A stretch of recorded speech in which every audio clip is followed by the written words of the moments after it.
in Georgia, where mass protests have entered their third week.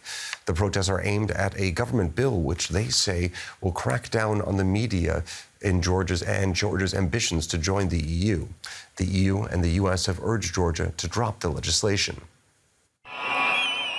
Thousands of people in Georgia have been taking to the streets for weeks, protesting a bill that could threaten media freedom. Crowds oppose what is called the Foreign Agents Bill, which will require media and nonprofits to register as working for a foreign power if they get more than 20% of their funding from abroad. The motivation behind the decision to reintroduce the law, despite the promise that it would not happen, is clearly Russian style, even before examining the law itself. That's what many here are calling it, the so-called Russian law. That's because Moscow uses similar legislation to curb press freedom and silence critics of the Kremlin. Georgian President Salome Zurabishvili opposes the bill and told DW she would not let it pass as it derails Georgia's plans of joining the EU. So this law is criticized by everyone, and it's criticized by our European partners, by our American partners, that say that this will be an obstacle to the European path of Georgia, when we are expecting by the end of the year to get the possibility to open negotiations for Georgia's entry into the European Union. While the president and Western partners have opposed the law, Georgia's prime minister has dismissed their criticism. He says their interference has in fact accelerated violence. Liana is a fellow at the Council on Foreign Relations, an American think tank in Washington, D.C. So as we saw there, thousands, if not hundreds of thousands of people in Georgia are opposed to this bill, but how likely is it to pass? Well, the ruling party is very determined to make this law pass. It is the second time that they have already introduced it. So this is not just a one-off. This is something where the ruling party, Georgian Dream, would lose all credibility if they would not push it through. So it's a very serious situation and really a fork in the road for Georgia's path towards the European Union and towards the West. Well, as you just mentioned there, many critics say that this could be an attempt to realign Georgia with Moscow. Do you share that assessment? For a long time, there have been concerns that the grey cardinal behind the scenes, Bidzina Ivanishvili, who was once Georgian prime minister, then has stepped down, but still actually exerts most of the power over Georgian Dream, is Russia-friendly. He has made his business in Russia, his business fortunes, but this law would be the first really definitive evidence that Georgian Dream and Bidzina Ivanishvili in the background are imitating Russian politics and are implementing a law which is just so obviously modeled on Russia's foreign agent law that it is really difficult to argue that this is not a move towards Moscow. Now, why exactly are we seeing this realignment with Moscow? I mean, Georgia fought a war against Russian-backed separatists in 2008, and other regional countries like Armenia are distancing themselves from Moscow at the moment. Yeah, it is a huge paradox, especially as such a huge majority of the population does not want to realign with Moscow. So from the perspective of Georgian Dream and of Bidzina Ivanishvili, the thinking goes that Georgia really has no alternative, that if it opposes Russia any further, no one will come to help Georgia in the same way as Ukraine is being helped right now. That's the argument, the official argument. But at the same time, it is very fair to say that it is in the interest of the Georgian Dream Party and of Bidzina Ivanishvili to revive these ties to Russia. And it is remarkable that they are able to do so against the will of the population, which is also because the opposition is so weak and so discredited after years of Saakashvili's rule in Georgia.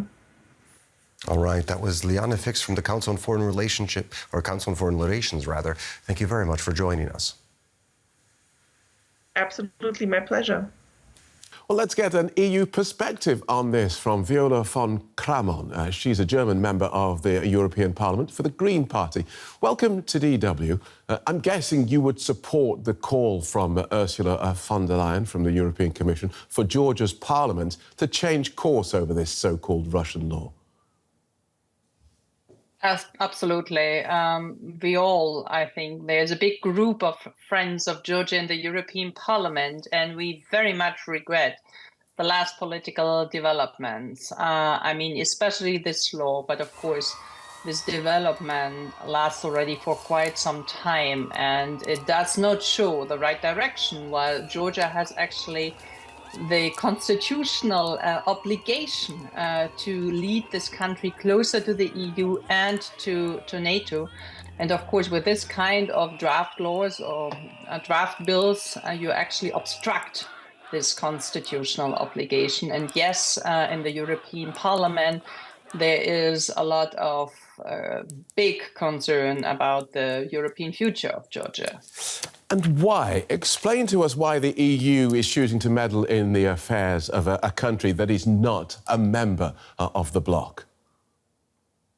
Well, I mean, they have applied for the membership, and there was a big debate in the European Union whether it is already enough what Georgia had to offer to grant the candidate status. And not everyone was too happy that we did it, but because Georgia was in the past a real role model for reforming, for being one of the engines, so to say, in the post-Soviet sphere, for democratic reform, for rule of law reforms, for police reforms and anti-corruption reforms especially.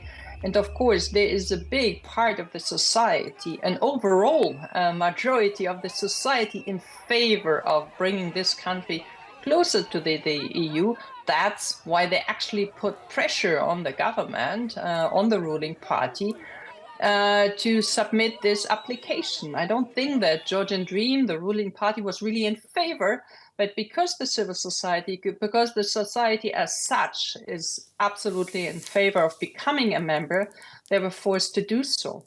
Okay. But then with this kind of law, you actually contradict this application, and it is not in our interest to bring more members into the European Union who actually are not in favor of the European values, and that's why we did not interfere. Yeah.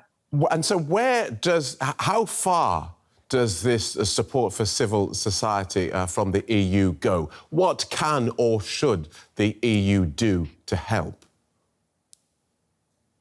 I think there are different options on the table at the moment. I would hope that we see a shuttle diplomacy, that we see high-ranking officials from the EU going to Tbilisi explaining to the authorities that this is simply not acceptable. They have to choose whether they want to go the European path or they want to go the Russian path.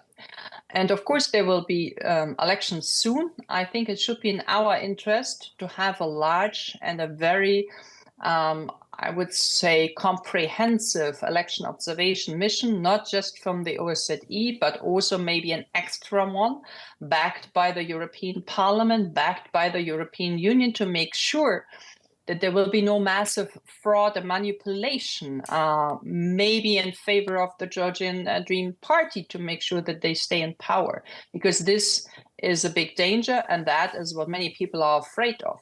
This draft law is especially targeted at the local election observation groups.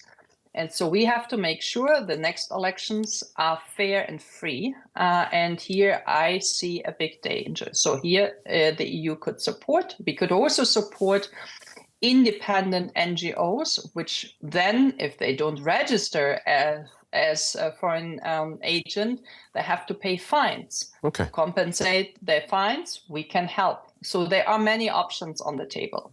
Thank you for talking us through that, Viola von Cramon, a Green member of the European Parliament. Thanks for having me.